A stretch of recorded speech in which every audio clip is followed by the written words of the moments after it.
Hello and welcome to episode 4 of Millennials Gone Circular. Today we're thrilled to be joined by a true leader in sustainable design and circularity, Tracy Sutton. Tracy is the founder and director of Root, which is a consultancy advising businesses on circular economy and packaging, with clients including Diageo, Unilever and Costa. With over 24 years in the industry, she's helped heaps of businesses identify and reduce their impact.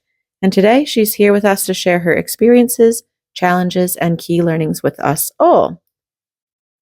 In this episode, Tracy will be talking to us about the realities of circularity, what's working, where we're falling short on, and what it will take for us to move forward. Tracy will also be sharing her insights on the links between sustainability, business models, and systemic change. You definitely won't want to miss this conversation. Let's listen in.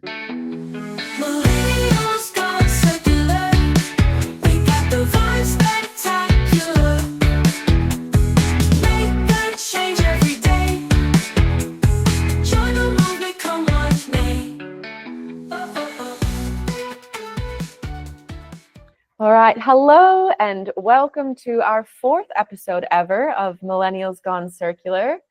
I am joined here as usual by Angelica and Saeed. How are you both doing? Yeah, doing great here. Finally a sunny day in Sweden after like a very long winter. So yeah, very, very happy. Actually, like my mood definitely changed. Absolutely. The How about you, same. Saeed? I thought it's only in Belgium. Okay, great. It's spring So, here. yeah, It's 16 degrees today. I'm wearing a very pink, bright dress to try and summon the spring a little bit closer, a little bit sooner.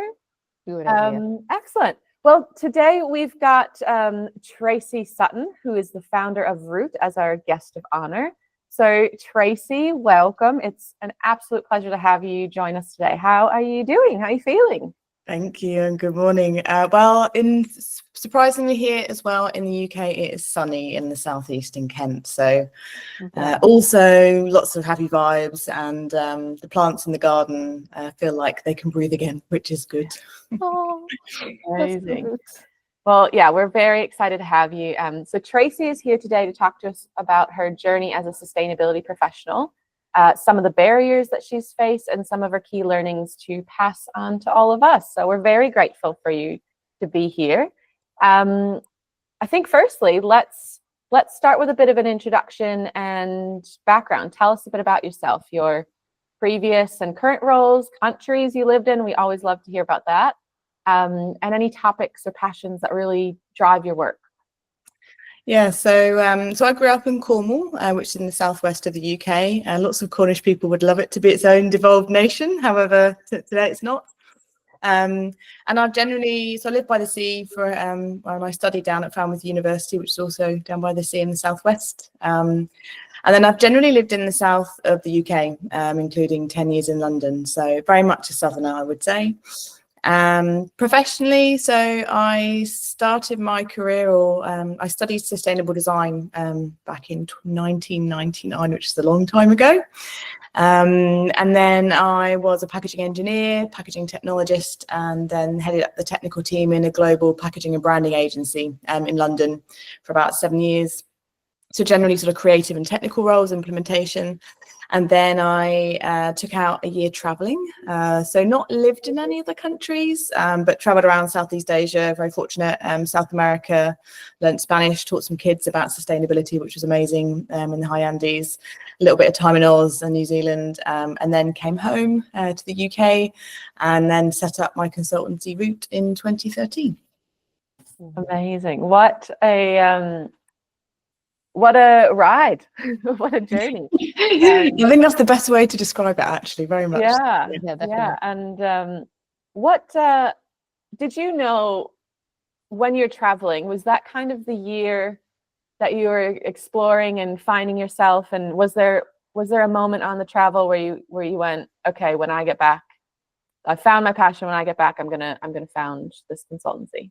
Yeah, it's a great question, actually. I knew while I was in the design agency, so my dad worked in a bank when I was a kid, and he helped small businesses. He kind of helped like in one of the big banks, and he taught me a lot about setting up a business. And so I always in my head had this idea that I wanted to have my own business. I didn't really wonderfully naively know exactly what that looked like. But then, so I knew when I quit that I was going to have my own company, but I didn't really know what that looked like. And when I went traveling, it was such a sobering, there were so many parts of traveling that was such a humbling and sobering experience. Got caught in a tropical cyclone, just a bunch of other things that were really just very, very grounding. It's very easy, especially in the UK, to be kind of caught up in British problems.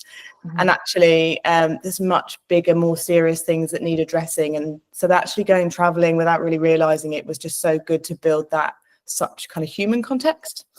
And then, to be honest, I found my feet when I came back. I knew I wanted to set up a consultancy that was related to design and sustainability and possibly packaging and circular economy. But that was a ride in itself, because really, although lots of people will say, oh, you were ahead of the curve, people were still kind of pretty young in the game then. It was only like your Unilevers and kind of the big kind of global leading brands at that time who were really kind of interested. So those big global brands kind of became some of my first clients. Wow. Amazing. I can really relate, and probably Angelica and Saeed, all of us, having lived in different countries and traveled extensively as well. Traveling really is like this explosion of perspective. I know when I left the US for the first time, I went to Australia and Melbourne. It's such a melting pot of Asian cultures in particular. So I had Thai food for the first time and Indian curry. I'd never experienced those things. So that's just food. I mean, you get experience to all those other things, and it really changes who you are as a person. Wow. And so that's kind of your journey into founding Root. What about your journey into sustainability and circularity? How did you realize that was what you wanted to commit your life doing? So there's two parts to this question, and I've thought about this quite a lot, actually. So there's quite a practical aspect. So when I was a kid, my parents both growing up, my dad always did quite a lot of volunteering, so I was always very aware of people with different needs. Mum would always take me on nature walks. We'd take out these little matchboxes and see what different bits of the woodland we could pick up, and then we'd ID them when we got home. People like Chris Packham was on the telly, David Attenborough. Then also when I went to uni, I had a really amazing sustainable design tutor called Alistair Fuad-Luke, and just really started helping me think of kind of more of a creative or design approach to sustainability. And then there was, designers, minimalists like Dieter Rams, who's got the whole kind of less but better approach, architects like Frank Lloyd Wright, and also product designers like Mark Newson, who just designed beautiful things. And then I suppose on a more personal level, it's really interesting because I was recently diagnosed with ADHD. And what's so fascinating is if I look back at the things that have motivated me, I'd say that it's one of my special interests. I had a boss years ago who's, Tracy, you're like a dog with a bone. But actually, it's my superpower. I love being so passionate about sustainability. And I think it's something for me where it kind of makes total sense. Like, why don't we want to protect the people that live on our planet that we share, and all these fantastic, valuable resources that we need to look after? So, I've always been very passionate about doing a lot of volunteering and giving back to the community as well. So trying to get a better balance between business and profit and giving back to the community. Yeah, that sounds like such a lovely pathway into sustainability, and some things that I can relate to as well. Yeah, definitely. Just a key fact here, like now that you mentioned ADHD, like also Leonardo da Vinci, based on some historical facts, they said that he was also ADHDer, but he was one of the smartest. Yeah, you can check some information because there's a lot of info now about it. Yeah, and that's the reason why he could focus on like 5 completely different areas and be a genius and a master at each one of them. Yeah, so, that's actually like you said, like a superpower. Yeah, it is. And also then I think the challenge is kind of managing that superpower, because actually there's sometimes you just have to learn to let some things go. And when you're so passionate about them, and that's a very fine line, which, to be completely honest, I'm still riding that. So watch this space. Yeah. And it's really nice that you talk so openly about it as well. And just personally, I'm also on that a bit of a journey exploring that diagnosis and realizing that it's a different way of thinking, and it does allow us to be a bit more passionate and drive us to do lots of impactful things. So yeah, very much it's so. a nice spin on it. Very much so. And I think the key thing really that when I looked back was I never really understood why I was so passionate about inclusivity and accessibility. So why do products and services need to be financially accessible, whether it's around and things like light switches, making sure someone in a wheelchair is able to click them and that kind of thing. And I look back, it's because I felt like in so many different ways I just didn't fit in because the world wasn't designed for me. So that massive penny is only reasonably recently dropped, to be honest with you, but it really kind of brings it home about how important it is to design circularity for everybody. Absolutely. And one of the key things in circularity is, I mean, the first principle of circularity is designing out waste, and it all starts with design out waste, design for recyclability. But there's also that social aspect. We need to design for people and all people. So I really like that. So from your experience, I'm interested on what the general pulse check is on sustainability and circularity in your region, so UK. Yeah, so I may talk a little bit broader to it, but primarily in the UK, I would say, so most of our clients are global, but they also will kind of work with them generally with their UK team, sometimes on the continent in Europe. I would say that as a whole, in terms of attitudes, businesses and citizens are engaged with sustainability, but they definitely need convincing to make personal or professional changes or investment. Sustainability as a movement, I would say, is a lot more developed than it was when I left uni in 2001. So there's definitely more awareness from a generational perspective and more commitment. It's just kind of different challenges and different problems to address. I don't know if you guys have heard of like the blue planet effect as a loose kind of phrase. So I think it was 2017, so I want to correct me if I'm wrong. Blue Planet 2 came out and it really changed the landscape, because I think for someone passionately trying to drive forward sustainability at the time in the packaging sector and the product sector, it was like nobody was listening. I didn't really understand why all these really global businesses that required and absolutely needed access to these raw materials that were a threat in terms of availability and price, why people weren't taking that action. And what was so interesting is the impact of in terms of kind of citizen movement and media and the press primarily around plastic. I think there's pros and cons of it in itself as a whole kind of separate conversation, but I think that was definitely like a wave that has drove a lot more awareness at an industry level around the impact around climate change and the environment, let's just say. And I'd say that businesses and governments and citizens, especially for my generation, I would say, haven't really been the same since. People are kind of going, oh, I didn't really, the plastic sector just didn't see, I just don't think that they really saw it coming. And it'll be interesting to see sort of how that changes across the different sectors and kind of different materials. I think the other really good thing is how businesses have switched from, in the main, like the old school stuffy corporate sustainability reports, the great big long reports that nobody really read, that were kind of wedged somewhere in the back end of a website in terms of reporting, and that things like carbon reporting, etc., becoming more centralized within a business and more critical, because people are recognizing whether it's around risk, financial benefits, reputation, etc. So I would say that sustainability is more integrated. The reporting is really very complicated for some. So I think in terms of that pulse check, whether it primarily from our experience, it's around the developments in regulation and the needs for businesses to collect and report more data is really difficult for them to manage. And it's kind of, I think for me, it's preventing them from falling in love with something that really needs a lot of resource and a lot of time. The challenge of regulation, I think, is keeping sustainability a little bit more distant than it could be. Yeah. I think that's really really evidenced by the recent kind of relaxation of the CSRD compliance for companies. So now the threshold for reporting is up to 1,000 people in the company. So they sort of recognized that maybe the burden was a bit too much, the administrative burden.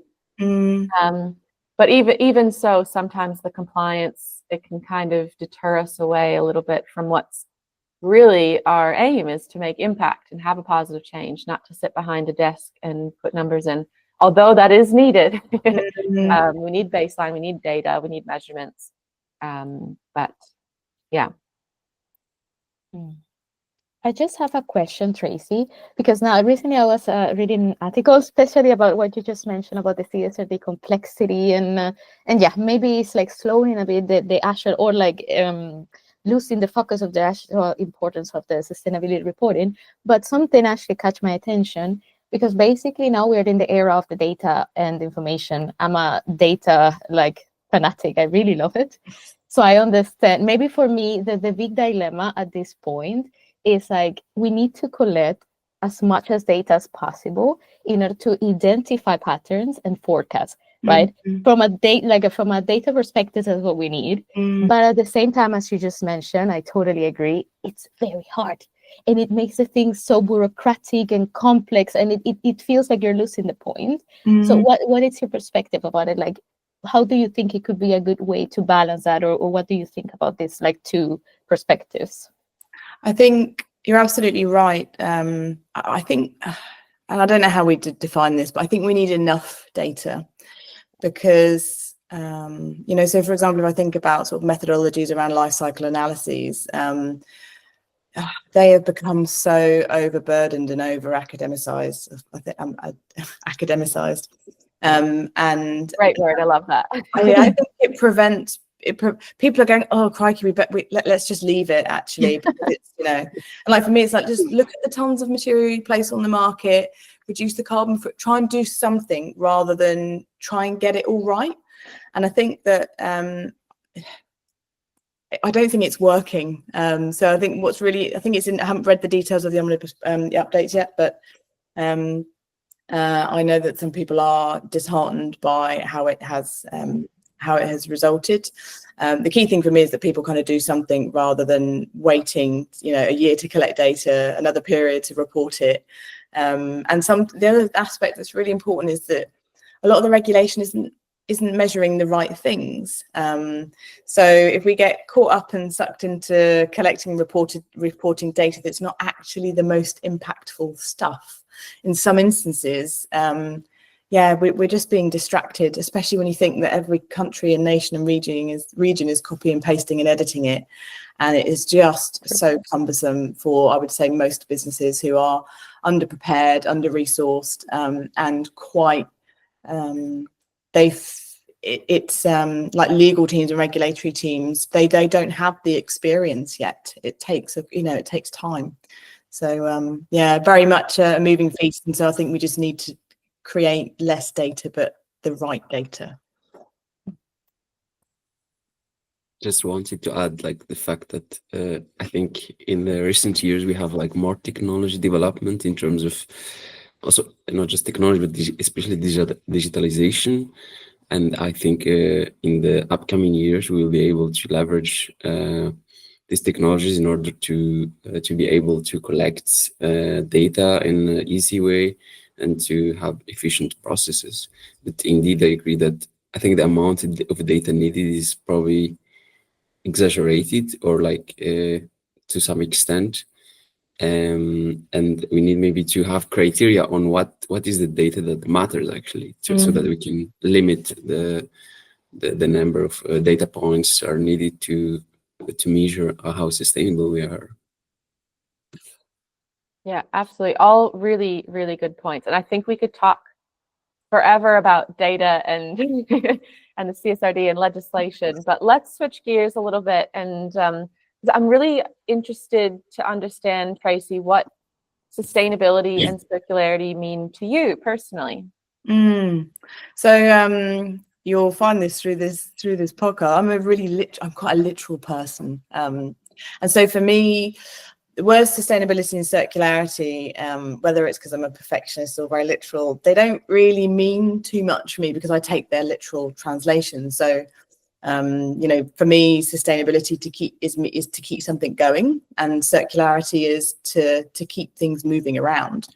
And I think that it's really easy for businesses to take, or individuals, but I think primarily for businesses to take the concept of something, being circular, and then talk about their business being circular, which is, it can be a little bit dangerous and a little bit greenwashy, I think. So I think the other challenge is that they don't communicate the bigger picture. So I think we've changed the words from eco-friendly to green to sustainable. It's kind of gone into impact, and now for those people who are in the more progressive conversations, it's about regenerative. But for those people who are back down around sort of sustainable and green, that's a long way for people to go. So I think it's recognised we've got a number of different words, and making sure we're using the words of the language that are meaningful and as real to those people who are using them. I think also the challenge is there's a lot of circular products that shouldn't really be in the market anyway, because they're not great products. They're quite wasteful. They might have recycled content in them, and they might be theoretically recyclable or repairable, for example, but actually if they're not in practice, or they're designed to meet a fashionable or short-term need or trend, then they're still going to be quite wasteful. So they can be quite useful words, but I think they need to be used in the broader context. I tend to use the word responsible, and it's quite nice because some of our clients have shifted from using the word sustainable to responsible. So we ask the question, if you can place a sustainable product in the market, but is it a responsible thing to do? What we're really trying to do is to kind of pull on that moral compass to ask somebody at a kind of a more human level. It's responsible for me is things like low impact throughout the life cycle. So it's like the geek in me with these bits, but socially inclusive. We talked a little bit about diversity as well earlier, so really important, non-polluting, and then regenerative, which kind of feels like I say, a long way away for some people at the beginning of the journey, but really giving back to society and environment. And I think that the word sustainable, circularity is a bit more granular, but I think sustainable kind of means something and also nothing at the same time, unfortunately. Yeah, I really, there's a couple of points there I really agree with. Firstly, I love that you broke the circularity and sustainability terms down in maybe 6 words, and we had a whole podcast on it. It's unusual for me to keep it that brief. But. Circularity keeps things moving around. Sustainability keeps them moving forward. I really love that, and I also really relate to the responsibility, or responsible rather than sustainable, because you're right. Sustainable has sort of kind of become this buzzword that everyone's throwing it out there, right? And Saeed and I were just at a circular plastics event the last couple of days, and something I really struggled with internally was that they had these plastics producers there, and they were talking about adding plastic materials, which absolutely is needed, but I just couldn't shake this deep feeling of, but the things shouldn't exist anyways. It's all well and good that you're doing these things, but the products that you're making out of it, just need to get rid of them. Yeah, indeed. The talk is more about recycling. It's like after at the end of the linear system, rather than thinking actually whether we need and how we can actually reduce and or not actually have the product in the first place. And for me, one of the the key principles is minimalism, or try to reduce as much as possible. Think about it in the first place if we actually need it. And unfortunately, I think in the business world, we only think about growth and continue the business as usual, and we try to mitigate what we have already created, like as an impact, and then that comes downstream, end of life. We think about recycling, and we find that it's super challenging, and it's indeed overwhelming and hard to find people who have this mindset to rethink the system. Yeah, and it's those industries love circularity because it means they can keep selling you the stuff rather than actually stop extracting it in the first place. So Yeah. so it's really interesting to see which phrases people use with intent. Absolutely. Now, I know we kind of touched on it a little bit, but just to be really clear for our listeners, how would you define the circular economy, and what are the most common ways that it's misunderstood and misinterpreted? Just to kind of summarize that. Yeah, so I don't have the Ellen MacArthur version in terms of kind of consistency, because there's lots of different definitions of it. I think the OECD have got a slightly different version. I think the Ellen MacArthur Foundation have updated theirs as well. I'm not going to give you a definition per se, but I'm going to give you a different way to think about it, or how I think about circular economy. So for me, it comes at 3 different levels. So we've got materials, products, and then business models. So materials, we've got the development and specification of materials, so things like recycled content, repurposed waste that we can use. And a lot of businesses sort of tout that they're part of the circular economy that produce some of these businesses, but actually they're still linear. Businesses. So putting recycled PET into a single-use beverage bottle, downcycling plastic, flexible plastic bags and things into benches, recycled polyester, that gets made into a jumper, for example, that probably in many instances isn't going to get recycled. So we've got materials, the kind of tactics and specs and innovations that we can put into materials, but those materials can still be put into a linear product or a linear business model. So we need to kind of address all 3 of these things together. And then you've got the product. So I think this is where it starts to get quite exciting. Because products are designed to be repaired or manufactured, of which there are very slowly more increasing, partially due to regs and partially just self-driven work. So repair, remanufacture, upgraded. Ideally, these would have those kind of circular materials in them. So we need to think about the materials, we need to think about the products and how they're designed throughout a whole life cycle, so that they can be things like modular. There's a whole load of different kind of eco-design things and that you guys will know around product design. It's also things like interiors. It's kind of every single 3-dimensional thing that we're surrounded by, really. So it's stuff. And then business models. So I think this is the most important part of it that no one wants to do. Or it's the thing that people like the idea of, but their business just wasn't set up to do that thing anyway. And I think it's where the sectors with the most established sectors, so consumer goods, plastics, materials, etc. Most of the whole sector has been designed, developed to profit from linearity, extractive models, etc. And so it's really quite difficult for those things to change. It's very different across different sectors, I would say.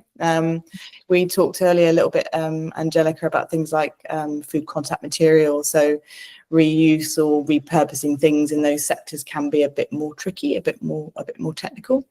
Whereas things like rental models, hiring, library things, etc. And those kind of things where the product is the service is the product, essentially. They're the kind of things that I think there's some really interesting things going on. And that for me is where my heart has always been, in terms of really doing work with businesses to make sure that they're looking at how to change their business model. But like I say, not that many people really want to do that work. Yeah, wow. That was a fabulous kind of I really love that take, that we're used to that standard definition from the Ellen MacArthur Foundation. The circularity means it has 3 principles: design out waste, circulate waste, regenerate. But I really like that you've taken that and looked at it in different levels, and especially around the materials.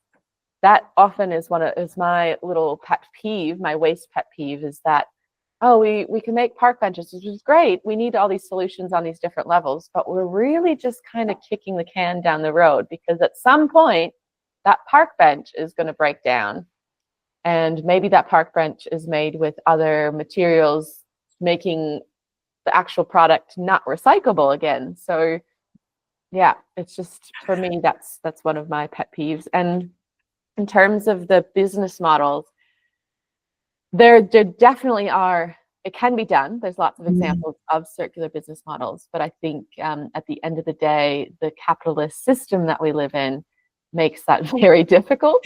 Yeah, completely. It's almost we need a bit of a systems change in that regard. I completely agree. I also think that in terms of business model, like transformation, it's not all about the business or the company, but also about the consumer behavior and convenience. Usually, it's challenging to bring the consumer to a certain level of awareness, and also to offer them something is super convenient. Such in a linear model where we have everything almost like super easy to get and also convenient.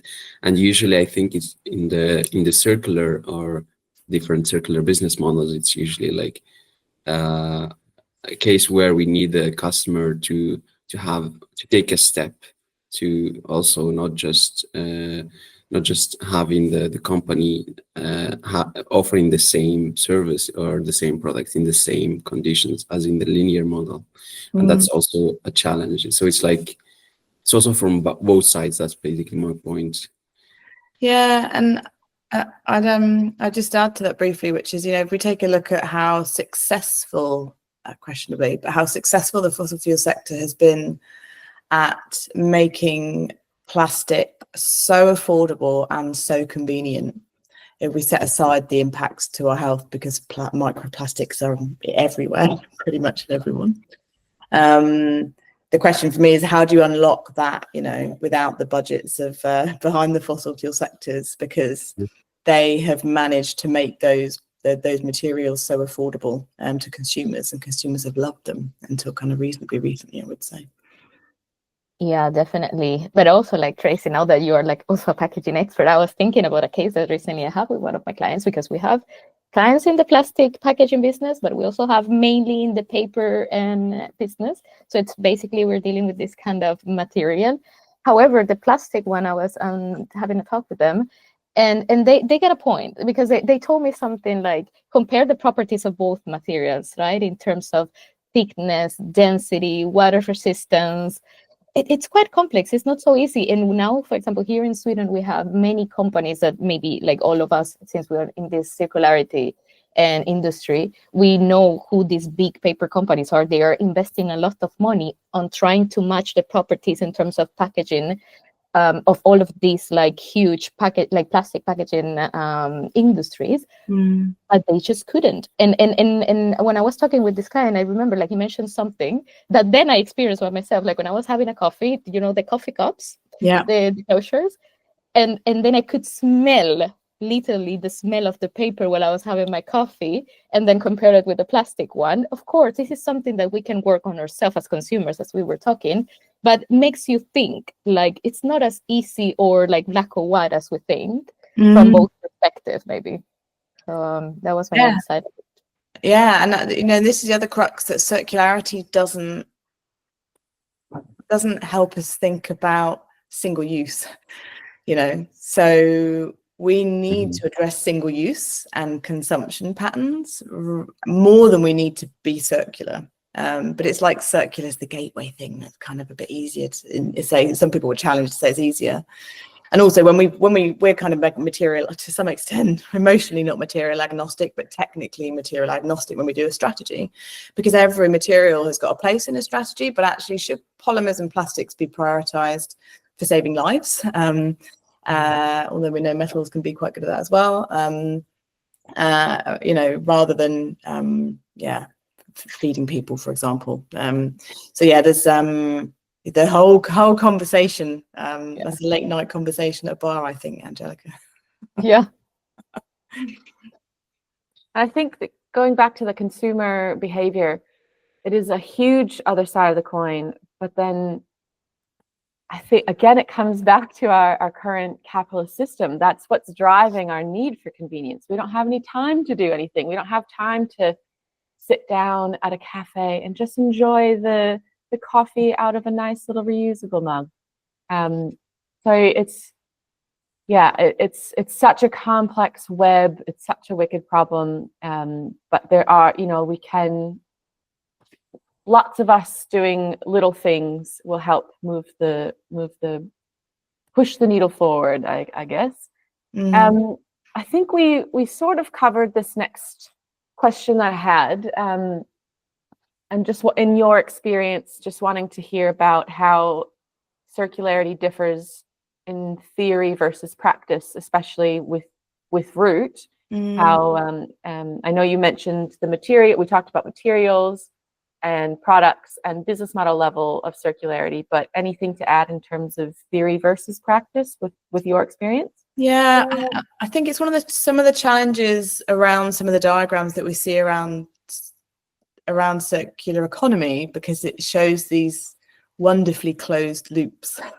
And I think that the statistic, it was something like we're 7 point, I think it's a circularity gap report, we're just over 7% circular, which has actually gone down by 21% in the last 5 years. So we're not very circular globally at all.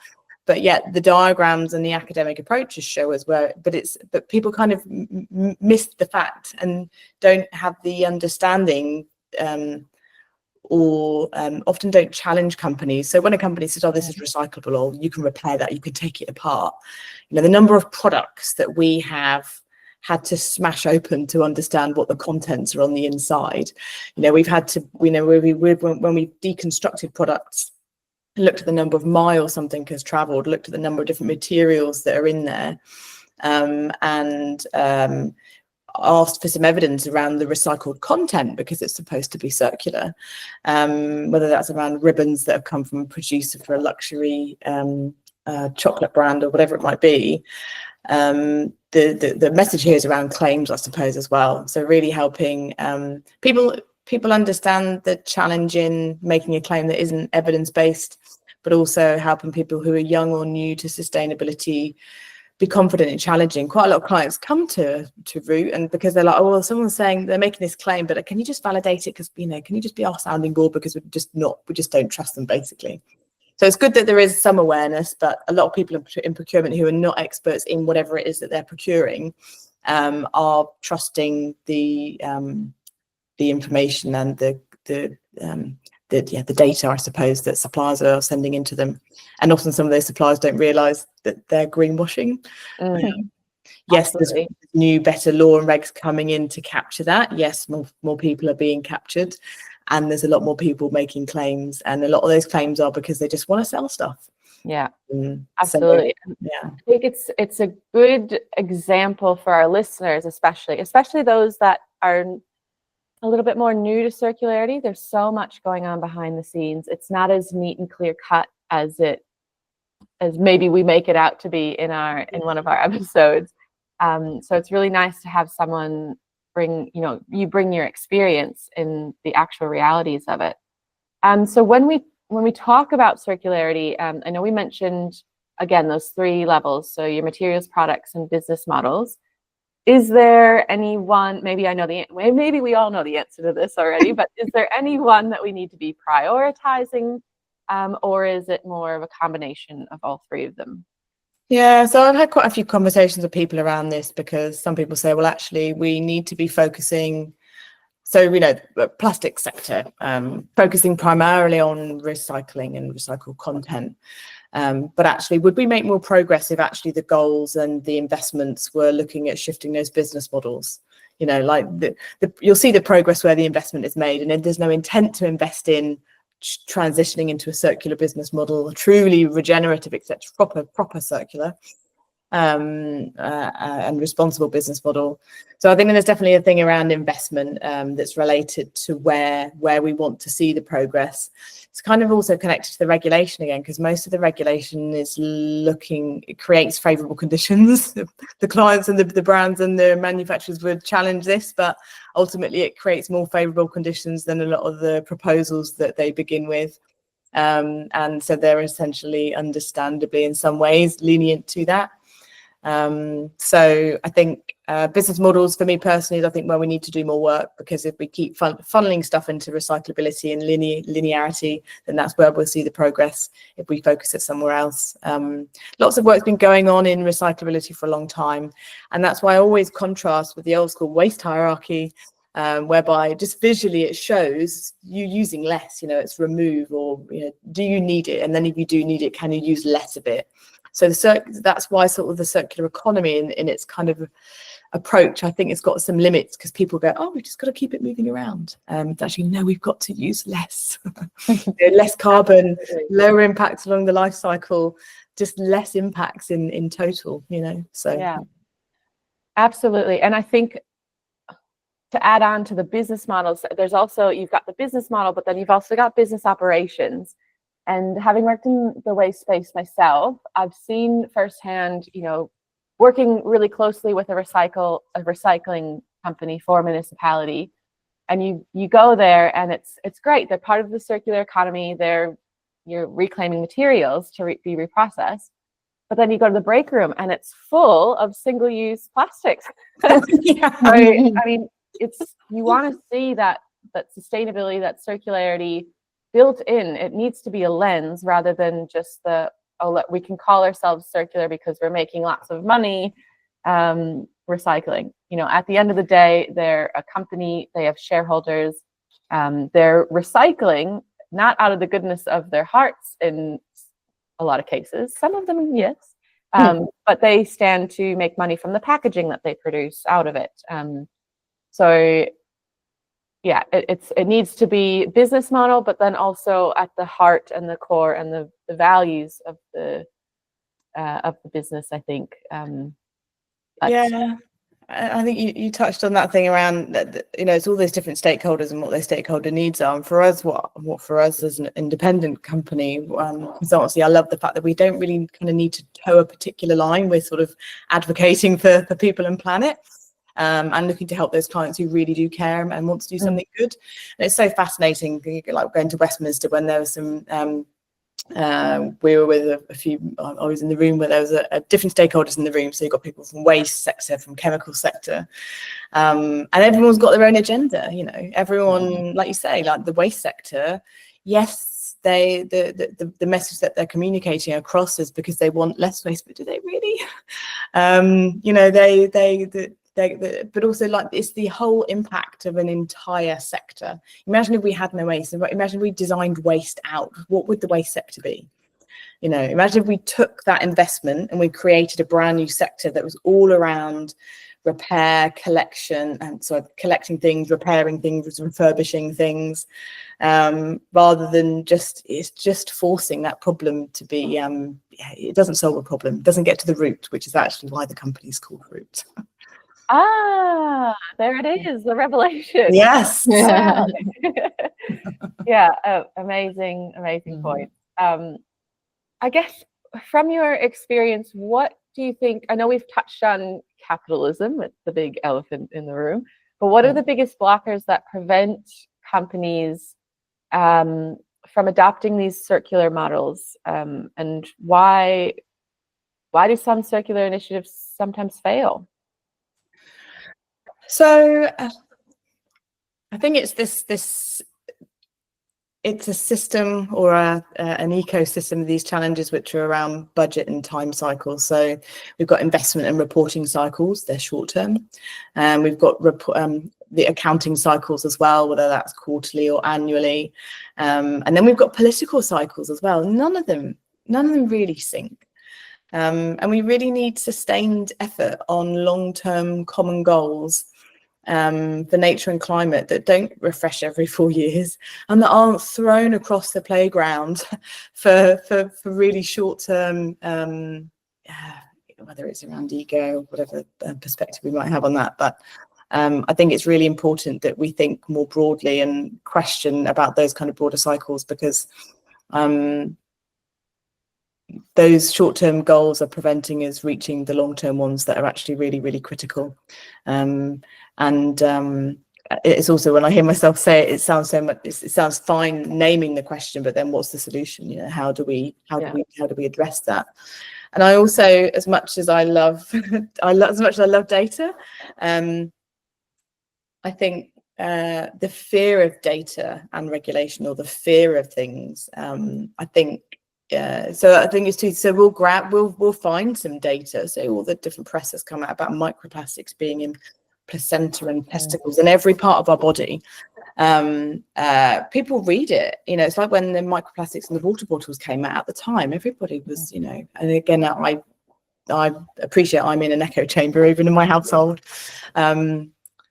At that time, for a short period of time, it's like whenever a brand goes through a reputational thing around tax or whatever it is that's gone wrong, it takes a little while and then everybody just forgets about it. So I think it's I think we need to do something better with data. If I think about in the UK, we've got the Met Office as well, that is our it tells you about the weather. And when I log in every single time, it shows me a pollution level. I'm staring it right in the face, the word air pollution. And it's like, it's like I don't see it. So it's like, how can we use this data better about the number of people that are dying every year as a result of air pollution, things around microplastics? Why is society, going back to your point, Syed, not doing more about it? And we look at COVID and people change their behaviours overnight. Government changed the regulation, not quite overnight, but not that far off. So what is it that's we know the answer to this, but what is it that's preventing us taking this action? It's this kind of inbuilt need to grow and keep working really hard, and that is ultimately the design of the economy that these sectors and society and we all live within. Absolutely, we're so bogged down in the here and now and reaching the next thing. But what, if short-term goals aren't the build up to long-term goals, what are we doing wasting our time working on them? And the conference that Syed and I were just at, one of the key takeaways was exactly your point. We need to stop focusing on these short-term visions. We need long-term investment. We need long-term goals and visions, and not let short-term changes in politics and whatever it might be mess that up.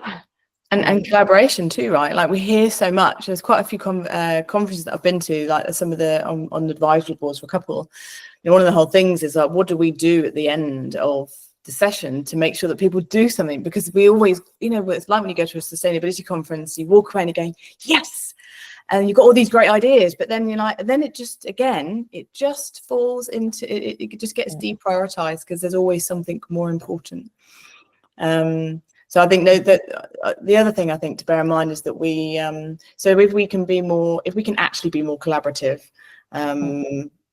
in practice, I think that's really important, rather than sort of prioritizing competition, because ultimately at a global level, because we all operate globally, we are looking at the same global goals, whether we think of there's 101 frameworks, right? But looking after people and planet, those people close to us, those people half the way around the world to us, we want to look after them. We want to look after the planet that we thrive on and need to survive on.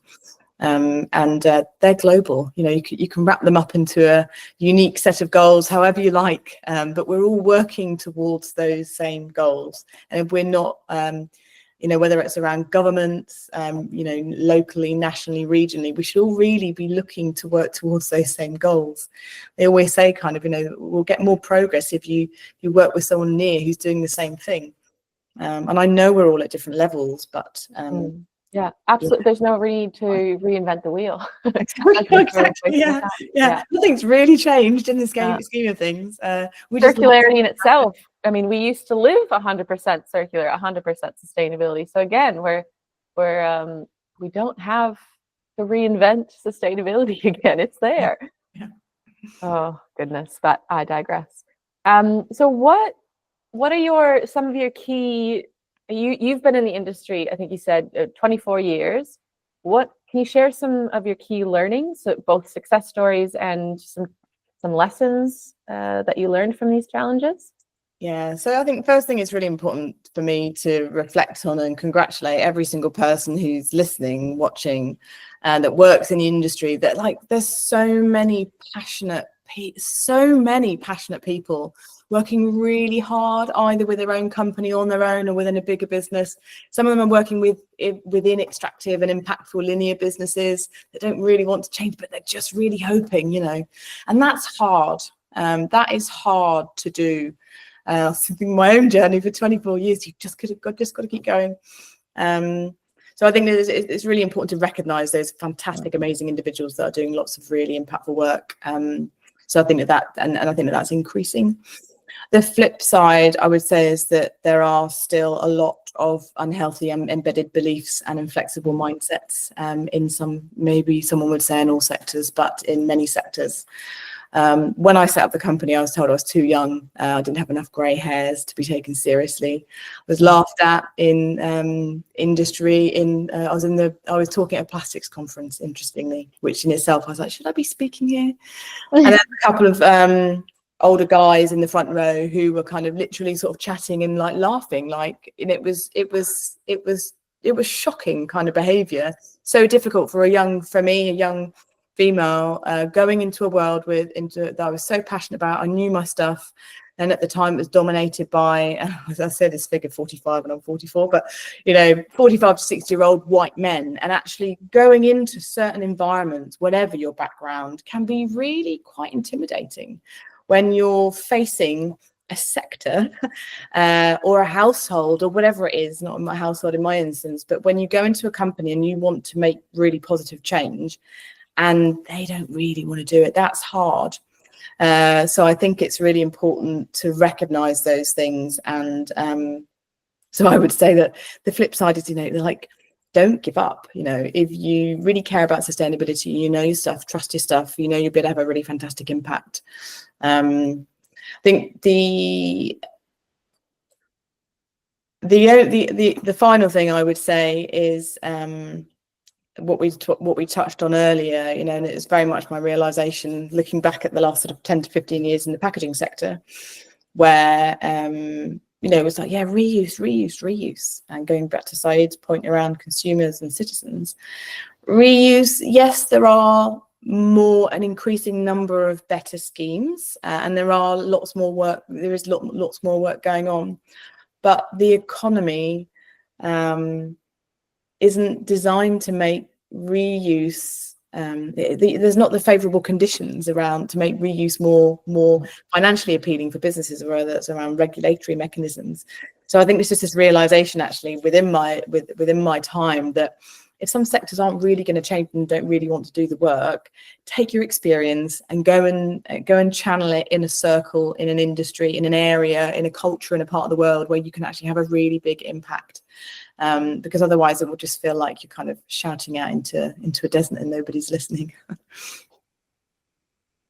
Yeah, I really love that you brought up the topic of seniority. And I think a lot of millennials that might be listening to this podcast at the moment, they're probably facing a similar struggle, especially the females. I mean, again, Saeed and I went to the conference yesterday. It was all about circularity of plastics.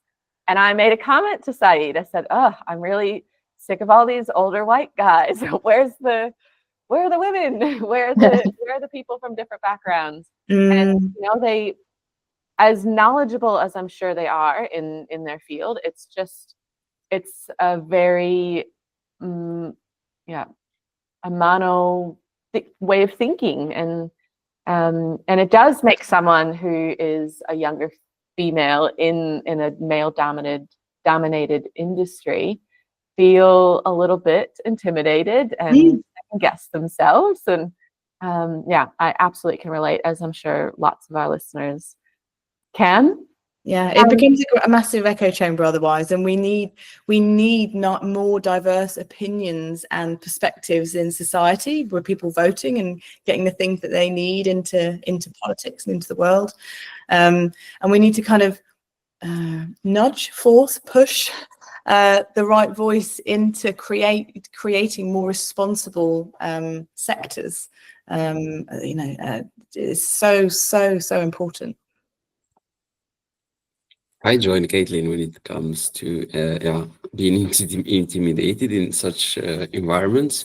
Like in this conference yesterday and the day before, I have been asked many times, of course, how long have you been working in sustainability? It's like a question that comes like often, and yeah, it's like, okay, I might ask them because majority of people are, of course, senior, and I might ask them, how long have you been working in polluting industry, or like I love it doesn't.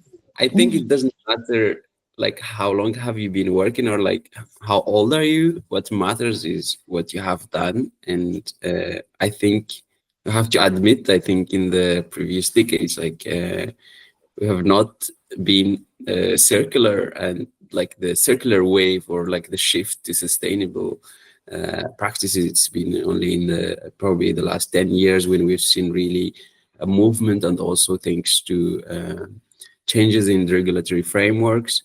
And yeah, so I think even if you have more than 20, 30 years experience, probably not all, of course, but probably you have spent half of it in a linear economy, and maybe you're more reluctant or to change than the newers, probably, who are already ready to take action and move to sustainable, and also change to circular business models.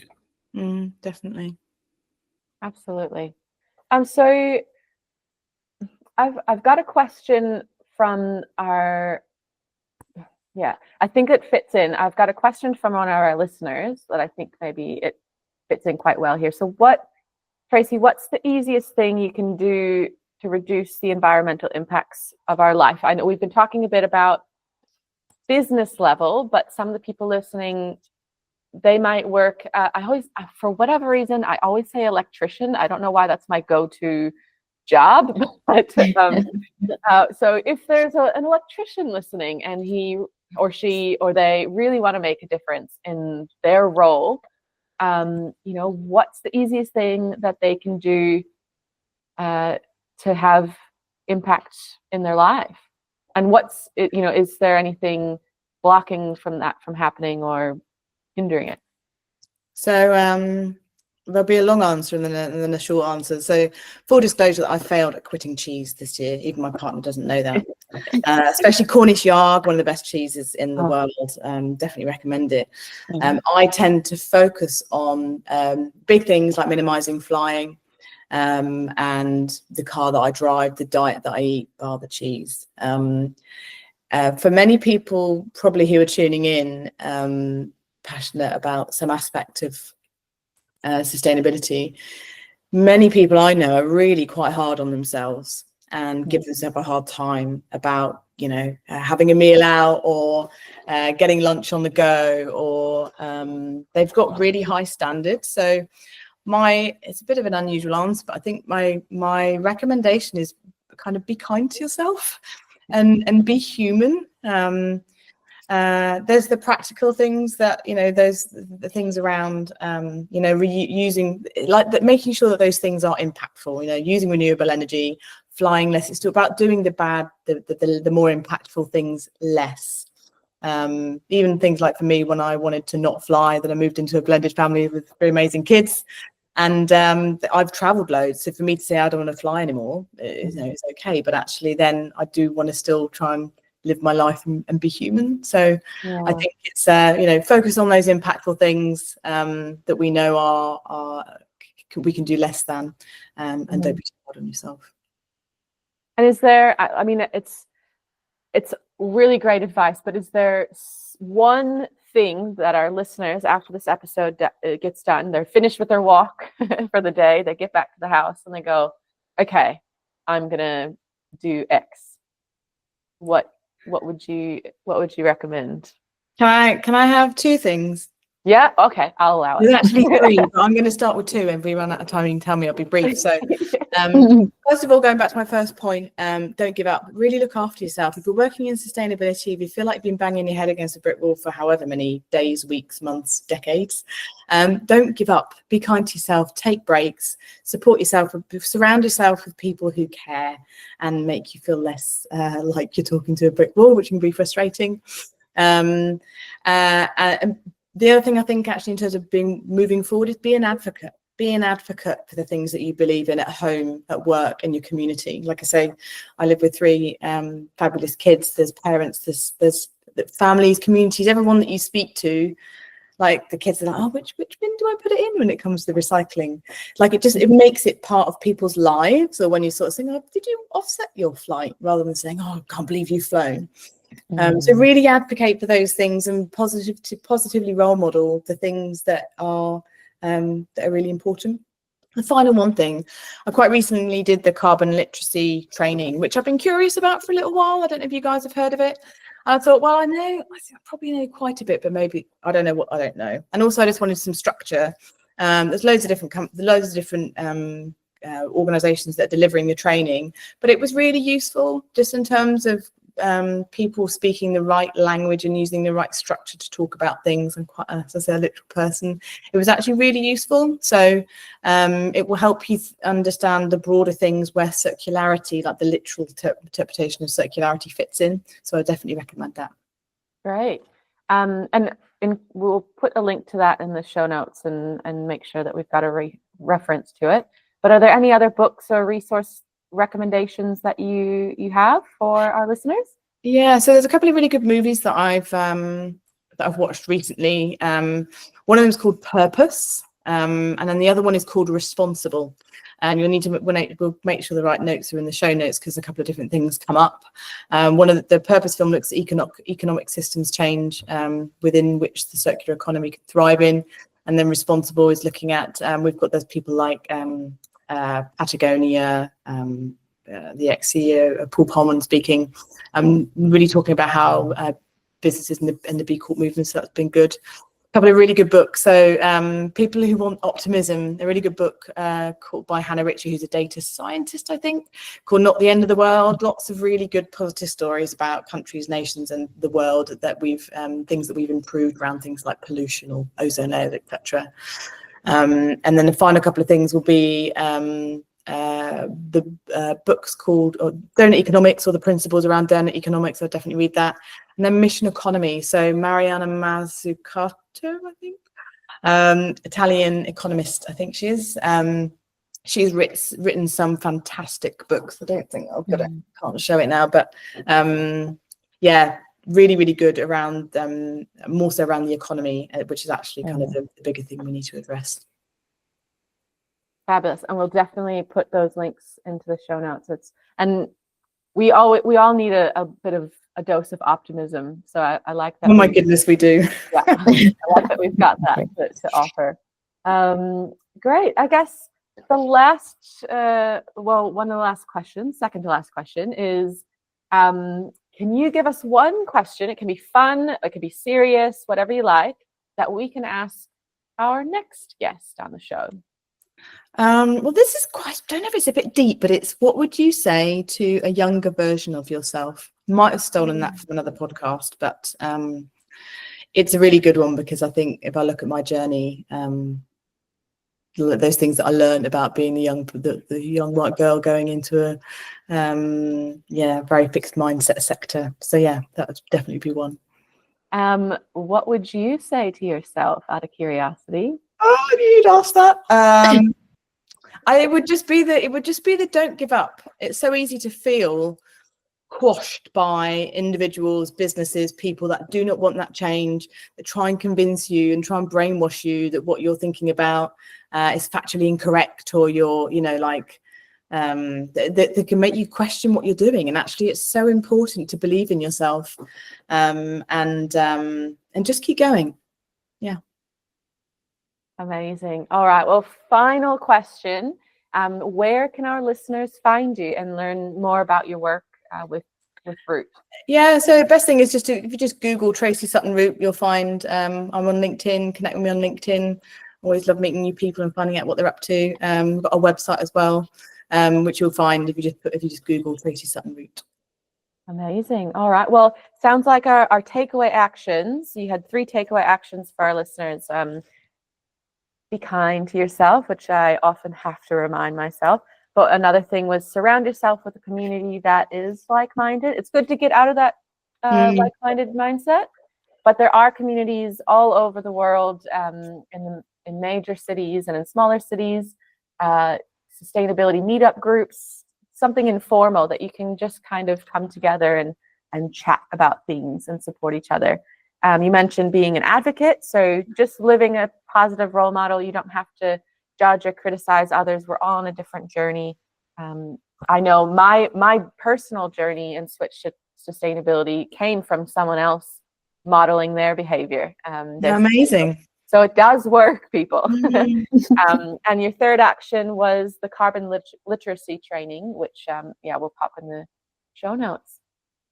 All right. Well, thank you so much, Tracy. That was a Thank fantastic you. It's been a discussion. pleasure. You have amazing insights, and we're so grateful that we get to share it with our community. So thank you for everyone listening, and we will see you next time.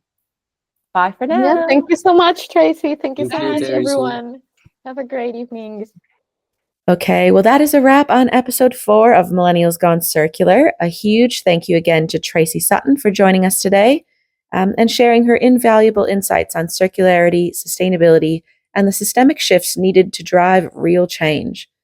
A few key takeaways from today's discussion include circularity is not just about recycling. We need to be rethinking entire systems.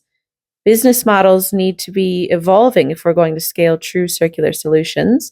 And short-term thinking and political cycles are just slowing our progress down, really. We need to be taking long-term collaborative solutions into consideration.